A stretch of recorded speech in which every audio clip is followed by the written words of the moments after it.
नमस्कार, मैं डॉक्टर राकेश पाठक। नरेंद्र मोदी के एक वादे, एक भीष्म प्रतिज्ञा की आज पड़ताल करेंगे।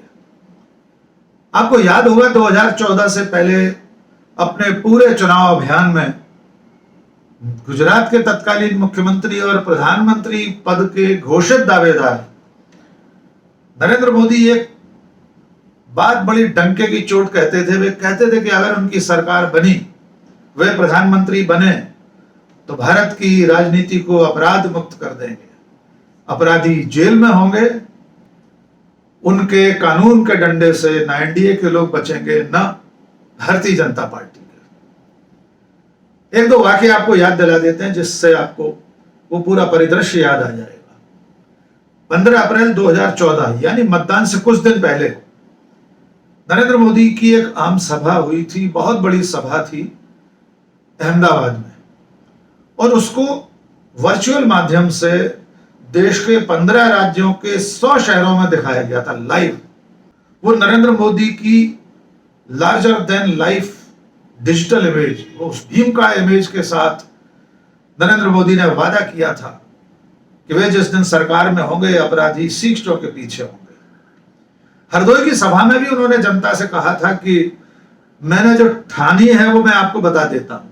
उन्होंने कहा था कि जिस दिन चुनाव का नतीजा निकलेगा उसके तुरंत बाद वे सुप्रीम कोर्ट से कहेंगे कि जो सांसद आपराधिक प्रकरणों में लिप्त हैं, जिन पर मुकदमे हैं, उन पर मुकदमे फौरन से पेशतर चलाए जाएं, उन्हें जेल भेजा जाए, उन्हें सजा दी जाए। और उन्होंने हरदोई की जनता से यह वादा भी किया था कि जैसे ही सांसद जेल जाएगा, सीट खाली होगी, दोबारा चुनाव होंगे। राजस्थान में भी ऐसा ही वादा किया था। बहुत सारी ऐसी सभाएं थी जिसमें नरेंद्र मोदी ने यह भीष्म प्रतिज्ञा बार बार दोहराई थी।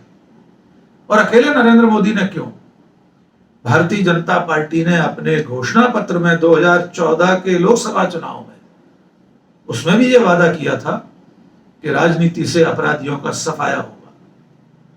उस घोषणा पत्र के हिस्से की प्रति आपके स्क्रीन पर है, देख लीजिए। लेकिन हुआ क्या? मई 2014 में नरेंद्र मोदी प्रधानमंत्री बन गए भारत के, लेकिन उनका वो वादा, उनकी भीष्म प्रतिज्ञा पहले ही मंत्रिमंडल में टूट गई थी और यह सिलसिला तब से अब तक जारी है। 2014 में नवंबर में उन्होंने विस्तार किया मंत्रिमंडल का, 21 नए मंत्री शामिल किए गए। उनमें भी 7 मंत्रियों पर आपराधिक मुकदमे दर्ज थे।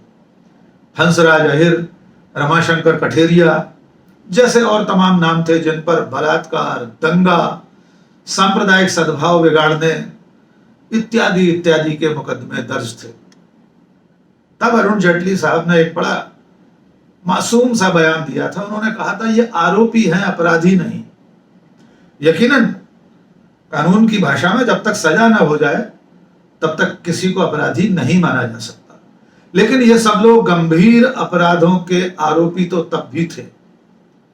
उसके बाद 2019 में दोबारा सरकार बन गई। इस 2019 की सरकार से पहले इतना जरूर हुआ कि मोदी सरकार की पहल पर स्पेशल कोर्ट बने जनप्रतिनिधियों के लिए। तब सुप्रीम कोर्ट ने वैसे कहा था कि यह ठीक नहीं है कि सिर्फ सांसदों, विधायकों या मंत्रियों के लिए स्पेशल कोर्ट बनाए जाएं और इस तरह से फास्ट ट्रैक कोर्ट में उन पर मुकदमे चले, क्योंकि यह सामान्य लोगों से अलग करने की भावना कानून की मूल मंशा के अनुरूप नहीं है। खैर, उन स्पेशल कोर्ट्स में चलने वाले मुकदमों का क्या हुआ, इसकी जब आप पड़ताल करेंगे तो पाएंगे कि ज्यादातर लोग तो बरी हो रहे हैं। एक भी सांसद को, एक भी चुने हुए प्रतिनिधि को सजा नहीं हुई है अब तक, 2018 से 2021 तक। और अब 2021 के मंत्रिमंडल में अभी जो 7 जुलाई को ऐतिहासिक मंत्रिमंडल फेरबदल हुआ है, जिसे नरेंद्र मोदी सरकार का, नरेंद्र मोदी का मास्टर स्ट्रोक बताया जा रहा है, लेकिन उस मंत्रिमंडल के फेरबदल में भी दागियों की भरमार है। आप कह सकते हैं कि इस बार मोदी सरकार, इस बार दागियों की भरमार। और इसका खुलासा हमेशा की तरह जो 2014 से अब तक करती आ रही है संस्था ADR, association for democratic reforms, उसने इस बार भी रिपोर्ट पेश की है और रिपोर्ट ये साबित करती है कि इस बार तो नरेंद्र मोदी के मंत्रिमंडल में दागियों की संख्या पहले से ज्यादा हो गई है। इस बार 42% मंत्री ऐसे हैं जिन पर आपराधिक मुकदमे चल रहे हैं। उनमें 24 तो ऐसे हैं जिन पर गंभीर धाराओं के मुकदमे हैं, यानी हत्या, हत्या का प्रयास, सांप्रदायिक सद्भाव बिगाड़ने की धाराएं, दंगे की धाराएं। एक चौंकाने वाला नाम और है, जो सबसे महत्वपूर्ण बात है। देश में कानून व्यवस्था की जिम्मेदारी गृह मंत्रालय की होती है और इस बार अमित शाह यानी केंद्रीय गृह मंत्री, उनके नंबर 2 गृह राज्य मंत्री बनाए गए निशीथ प्रामाणिक। निशीथ प्रामाणिक बहुत कम उम्र के सांसद हैं, पर आपको जानकर हैरानी होगी कि उनके ऊपर भी 11 आपराधिक मुकदमे दर्ज हैं, जिनमें 21 गंभीर धाराएं हैं। इनमें हत्या का मुकदमा भी है। निशीथ प्रामाणिक ऐसा माना जा रहा है कि शायद 8वीं तक पढ़े हुए हैं। तो आप सोच सकते हैं, जिसके ऊपर कानून व्यवस्था की जिम्मेदारी है उस पर 11 मुकदमे गंभीर धाराओं के दर्ज हैं। और भी कई मंत्री हैं, 5 ऐसे मंत्री हैं जिन पर सांप्रदायिकता फैलाने, धार्मिक भावनाएं भड़काने के मुकदमे हैं, जिनमें गिरिराज सिंह, शोभा करंदलाजे, नित्यानंद राय आदि शामिल। वित्त राज्य मंत्री हैं पंकज चौधरी, इन पर कातिलाना हमले के यानी हत्या के प्रयास के धारा 307 के 5 मुकदमे दर्ज हैं। तो ऐसी दैदीप्यमान मंत्रियों की आकाशगंगा के साथ नरेंद्र मोदी नाम के सूर्य राजनीति के आसमान पर चमक रहे हैं, जिन्होंने यह वादा किया था कि वे आते ही मतगणना के दूसरे दिन से, नतीजे निकलने के तत्काल बाद से, सरकार में बैठते ही राजनीति को अपराध मुक्त करने का महाअभियान चलाएंगे।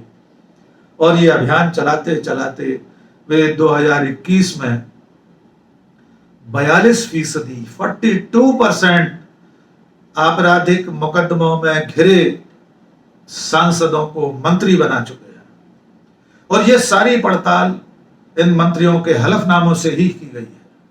एडीआर की ताजा रिपोर्ट बताती है कि मोदी मंत्रिमंडल में इस फेरबदल के बाद 90%, 100 में से 90 मंत्री करोड़पति हैं, यानी उन्होंने अपने एफिडेविट में, हलफनामे में खुद की जो संपत्तियां घोषित की हैं वे करोड़ों में हैं। 4 मंत्री तो 50 करोड़ की क्लब के हैं, यानी 50 करोड़ से अधिक की उनकी संपत्ति है, जिनमें ज्योतिरादित्य सिंधिया, पीयूष गोयल, नारायण राणे, राजीव चंद्रशेखर के नाम है। खैर, राजनीति में नेता वादे करने के लिए होते हैं और जनता एतबार करने के लिए। 1-2 शेर के साथ अपनी बात खत्म करेंगे। जैसे कि नरेंद्र मोदी के सारे वादे जुमले ही साबित हुए हैं। खुद अमित शाह कह चुके हैं कि वो तो जुमला था, तमाम चीजों को जुमला बताया जा चुका है। तो गुलजार साहब का एक शेर है कि आदतन तुमने कर दिए वादे, आदतन तुमने कर दिए वादे, आदतन हमने एतबार किया। और जनता एतबार करते करते भी ये इंतजार करती है कि शायद सरकार का कोई वादा पूरा हो जाए। तो दाग दहलवी साहब ने लिखा है, गजब किया कि तेरे वादे पे एतबार किया, गजब किया कि तेरे वादे पे एतबार किया, तमाम रात कयामत का इंतजार किया। तो नरेंद्र मोदी या किसी भी राजनेता के वादे के पूरे होने के लिए आपको कयामत तक का इंतजार करना होगा। आज बस इतना ही। बहुत बहुत शुक्रिया। जय हिंद।